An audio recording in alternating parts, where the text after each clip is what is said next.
Assalamualaikum warahmatullahi wabarakatuh. Perkenalkan, nama saya Zarvan Autorar Putra, selaku asisten praktikum di Laboratorium Informatika Mata Kuliah Algoritma Pemrograman. Di video kali ini, saya akan memberikan tutorial untuk jurnal modul 6 yang bertemakan rekursif. Langsung saja untuk nomor 1. Di sini kita disuruh untuk membuat program untuk mencari nilai Greatest Common Divisor, atau yang kerap kali kita panggil sebagai FPB ya, faktor persekutuan terbesar. Di sini kita dikasih lihat contoh programnya yang udah jadi ya, tetapi yang di sini diberi contoh ini merupakan versi yang iteratifnya begitu ya. Sedangkan yang kita harus buat itu versi fungsi yang rekursifnya. Mungkin langsung saja ya untuk implementasi kodenya kita lakukan di VS Code. Langsung saja kita tulis package main dan format library import library format ya maksudnya. Dan main drivernya. Di sini kita bisa langsung saja mengikuti function main yang sudah ada. Di sini ada dua variabel yang merupakan buat inputannya nanti, dan minta scanan dari piranti masukan nanti.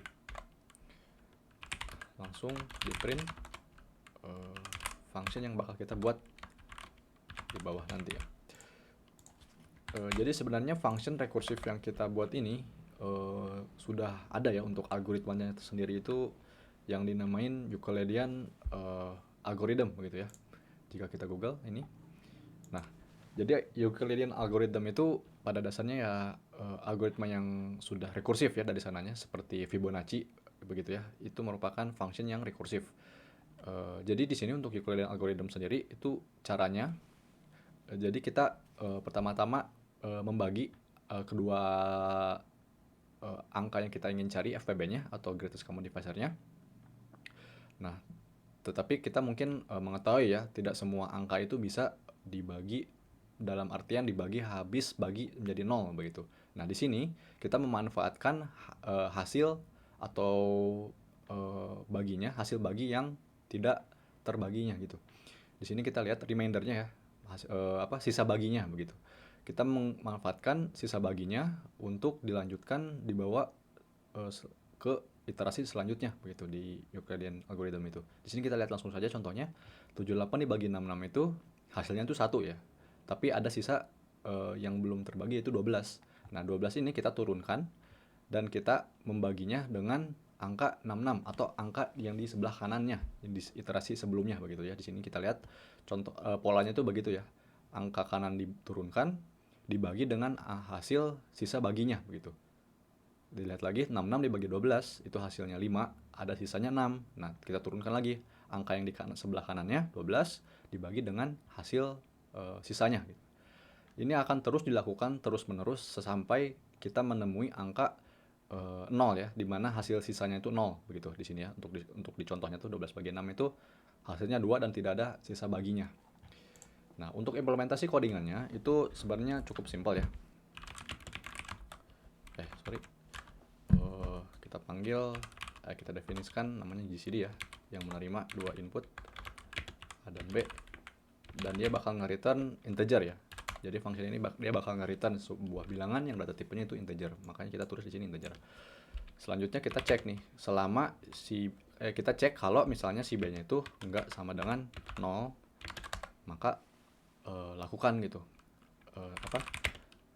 panggil si fungsinya itu sendiri lagi, dengan catatan si angka kanannya sekarang berubah jadi angka yang di sebelah kiri ya. Ini berarti B-nya itu di kiri kita taruh, dan sebelah kanannya itu merupakan hasil sisa baginya, berarti A di modulo B ya. Kalau di dalam pemrograman itu kita ada nama notasinya itu modulo ya.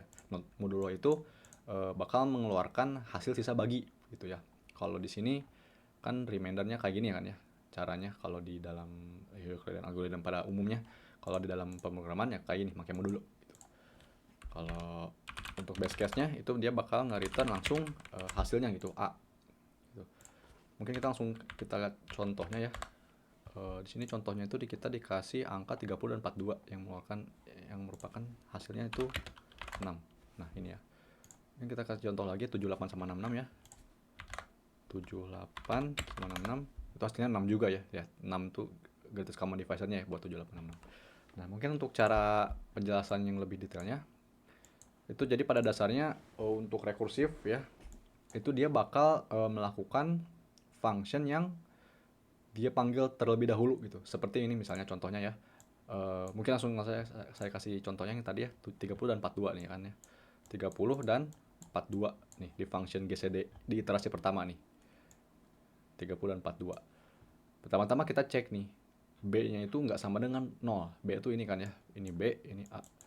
Benar ya, B itu nggak sama dengan 0. Dia 42 ya, jelas 42 itu nggak sama 0 ya kan. Maka dia bakal nge-return GCD, B-nya di kiri, diubah ya, B-nya jadi di kiri, dan di kanannya itu hasil sisa bagi dari 30 bagi 42, atau 42 bagi 30, sama aja.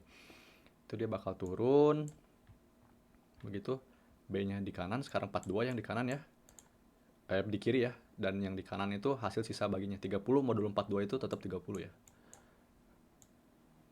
Nah, sekarang ini A-nya, ini B-nya. Nah, kita cek lagi nih. Nah, di iterasi sebelumnya dia tuh belum nge-return apa-apa ya. Dia karena ya udah langsung ke sini. Dia bakal langsung memanggil GCD-nya, fungsinya itu sendiri. Yang iterasi selanjutnya ini ya. Nah, di iterasi sekarang dia bakal melakukan hal yang sama. Pertama dia cek B-nya itu sama dengan 0 atau enggak. Enggak kan ya, jelas 30. Nah, dia bakal nge-return GCD lagi, dia panggil lagi fungsinya. Sekarang 30. Di kiri, yang di kanan A42 di modul 30. Itu 12 ya sisa baginya. Dia bakal terus melakukan perulangan begini sampai ketemu akhirannya itu 6 sama 0 gitu. Dia bakal terus menerus sampai kayak gini. Nah, ketika dia menyampai kondisi ini ya, di mana si A-nya itu 6 dan B-nya itu 0. Nah, ini bakal dicek nih, B-nya itu kan nggak sama dengan 0 kan ya. Sedangkan di sini B-nya udah 0. Nah, dia bakal langsung masuk nih, return A. Nah, udah. Begitu dia B-nya 0 kan udah nggak bisa dibagi-bagi lagi nih. Nah, dia bakal langsung nge-return hasilnya 6 ini. Nah, jadi jawabannya itu 6 ya, 30 tak 42. Mungkin itu saja untuk yang soal nomor 1 terkait Euclidean algorithm, bisa langsung dicari dengan mandiri ya, dengan keywordnya Euclidean algorithm. Untuk di soal nomor 2, di sini kita disuruh untuk membuat program Go yang digunakan untuk menampilkan baris bilangan tertentu secara rekursif. Nah, untuk barisan bilangannya itu seperti bagaimana, langsung saja kita baca soalnya. Di sini nanti ada dua inputan ya, terdiri dari sebuah bilangan bulat positif n dan m, masukannya itu, yang dimana nilai n ini selalu lebih kecil sama dengan daripada m. Begitu. Nanti keluarannya itu merupakan baris bilangan m menuju n dengan interval sebanyak n. Nah, mungkin pelan-pelan ya di sini. Jadi misalnya langsung saja ke contoh kali ya. Ini dari contoh yang mungkin nomor 4 ya, yang contoh yang bagus. Di sini dari m itu berarti yang kanan kan ya. M menuju n dari 10 ke 3 gitu ya. Berarti kalau dari 10 ke 3 itu 10, 9, 8, 7, 6, 5, 4, 3 gitu kan. Nah, tapi intervalnya itu harus sebanyak n gitu. Selisihnya itu harus 3 gitu berarti ya kalau di contoh sini tuh. Berarti 10, 7, 4. Nah, balik lagi ke 4 lagi ya. Karena kan 3 itu interval selanjutnya dari begitu dari kita nyampai 4 itu kan 1 kan ya. 4 dikurang 3. Langsung aja kita begitu balik lagi gitu ya. Karena si 1 itu lebih kecil daripada 3, berarti nggak bakal di print. Balik lagi ke 10 gitu, balik lagi. Jadi dari 10 ke 3, balik lagi ke 10 dengan interval 3 gitu kalau di contoh ini ya. Dari M ke N, balik lagi ke M dengan interval N ya. Nih, kita lihat. Langsung saja mungkin untuk implementasinya, itu kurang lebih lumayan simple sih sebenarnya ya, tapi mungkin untuk karena rekursif gitu kurang, secara penerapan itu kurang. Langsung saja kita menuliskan yang sudah perlu ditulis, package main dan primary format dan driver mainnya itu sendiri. Pertama-tama itu pastinya ada dua variabel n dan m ya, sebagaimana yang tadi dideskripsikan di soal. Selanjutnya kita minta scan dari nanti masukan yang kita masukkan ke n dan m ya. Nah, terus karena di sini kita harus memastikan ya si n-nya itu lebih kecil sama dengan daripada m. Maka pertama-tama ada kondisi di mana kita cek kalau si n itu lebih besar daripada n. Nah, kita balik aja lah ya. Sebenarnya ini bisa kita tulis lebih kecil sama dengan gini ya, atau lebih besar itu sama aja. Tapi kondisinya sesuaikan. Kalau lebih besar kan berarti kalau si printannya apa kondisinya tidak terpenuhi gitu ya. Kalau tidak terpenuhi ya berarti kita print inputan tidak valid gitu. Selainnya itu bakal kita panggil function nanti kita buat yang namanya itu barisan. Langsung saja kita buat atau definisikan function barisan ini bagaimana. Gitu. Nah, jadi pertama-tama kita cek nih, kalau si m-nya ini lebih besar daripada n. Mungkin saya menggunakan huruf yang kecil ya, berbeda dengan yang didefinisikan di dalam main driver nya. Pertama-tama kita cek nih kalau si m-nya ini lebih besar daripada n gitu kan. Nanti kan dia bakal si m ini kan bakal terus-menerus berkurang ya kan ya. Nah, tapi dia begitu lebih kecil daripada n ya, atau ya lebih kecil daripada n, dia stop gitu. Dia nggak bakal ngeprint lagi si angka intervalnya itu. Kayak gini ya contohnya 10 7 4. Nah, begitu sampai di 4 dikurang 3 ini kan karena selisihnya 3, 4 dikurang 3 ini kan 1 kan ya. 1 ini lebih kecil daripada 3 gitu. Jadi kita stop gitu. Dia nggak bakal ngeprint karena kan kita mau dari 10 ke 3 bukan dari 10 dan seterusnya gitu kan. Nah, makanya kita cek kalau si m-nya itu masih lebih kecil daripada n. Selanjutnya kita print dulu menggunakan print format ya di sini. Nah, di sini kenapa kita menggunakan print format sebenarnya untuk sekedar menambah wawasan juga begitu ya. Sebenarnya untuk ini tuh khususnya karena kita pengen ada spasi gitu di antara outputnya kayak gini. Begitu ada ngeprint dia ada spasinya gitu. Itu sebenarnya bisa kita menggunakan cara print biasa ya, dengan cara ya langsung saja misal di sini outputnya pertamanya kita di sini terus dipasang spasi gitu ya, pakai m terus koma spasi begitu. Ini sah-sah saja dan benar. Tetapi saya di sini mengajarkan cara yang lebih elegan begitu ya. Print format ini jadi kita ingin memastikan bahwa si variabel ini terformat dengan variabel ini gitu. V ini apa? Kode, jadi pada dasarnya itu identifier ya. Di sini kita bisa lihat di dokumentasi golangnya ya. V itu merupakan value defaultnya gitu. Jadi fleksibel nih. Lah, terus kenapa harus di formatting gitu? Karena emang kalau print format itu harus selalu begitu. Yang pertama, dan biar kita tidak ambil pusing begitu. M itu apa? Jadi kalau mau print format masukin aja V gitu, dia bakal otomatis menyesuaikan dengan variabel yang dia dimasukkan. Terkecuali kita mengetahui dengan pasti dan ingin memastikan bahwasannya si yang kita pengen print ini dengan format data tipe tertentu gitu. Misalnya kalau M ini kan integer kan ya, berarti kita bisa pasang D di sini tuh. Bisa dibaca ya, D itu basis 10 gitu, atau angka desimal basis 10 itu. Itu untuk integer. Untuk string misalnya di sini ada juga S kalau tidak salah ya. Ini ya string S. Untuk untuk string itu S, untuk floating number itu ada di sini, ada beberapa ya, bisa dibaca saja untuk lebih lengkapnya itu dokumentasinya. Tapi di sini kita menggunakan V. V itu pokoknya fleksibel aja deh. Dia bisa dihitung sebagai placeholder juga. Selanjutnya langsung balik lagi ya untuk algoritmanya. Selanjutnya kita cek nih, kalau misalnya si intervalnya itu M dikurangin itu masih lebih besar daripada N. Nah, kalau masih lebih besar atau masih bisa di print nih, sekiranya masih bisa di print, ya kita panggil si functionnya itu sendiri lagi ya, kita panggil dengan catatan si M-nya itu sekarang udah berubah, dikurangin N gitu. Si M-nya udah dikurang dengan N sekarang di iterasi selanjutnya begitu kan. Kalau di sini contohnya di iterasi selanjutnya itu bakal ngeprint 7 begitu. Nah, tetapi mungkin nanti saya akan jelaskan ya di pen nanti. Dia setelah mengecek kalau ini masih terpenuhi kondisinya dan melakukan pemanggilan rekursif, dia bakal melakukan function rekursif itu terlebih dahulu gitu, sebelum dia melakukan apapun yang ada di bawah sini. Di sini kita bakal ngeprint lagi ya, ngeprint si M-nya lagi.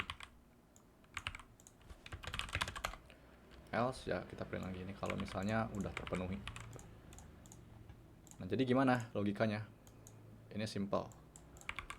Mungkin secara penalaran ini kurang ya, tapi untuk dipahami ini cukup simple.